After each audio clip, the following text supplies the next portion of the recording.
सोलापुरात खासदार प्रणिती शिंदे यांचं एक वादग्रस्त वक्तव्य पुढे आलंय। मुंद्रुपेतील सभेत चंद्रकांत पाटील यांचा अपमान करण्यात आलाय। प्रणिती शिंदे यांच्याकडून चंद्रकांत पाटील यांचा अपमान करण्यात आलेला आहे।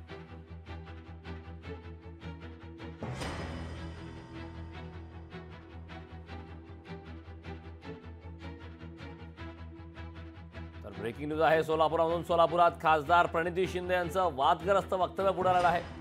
मंद्रुप येथील सभेत चंद्रकांत पाटील यांचा अपमान केलेला आहे। प्रणिती शिंदे यांच्याकडून चंद्रकांत पाटील यांचा अपमान करण्यात आला।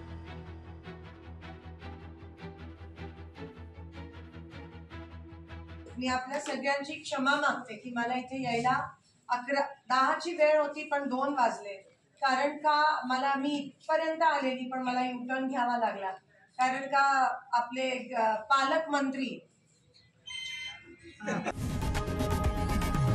लोकशाही मराठी ऐका, पहा, जागरूक रहा।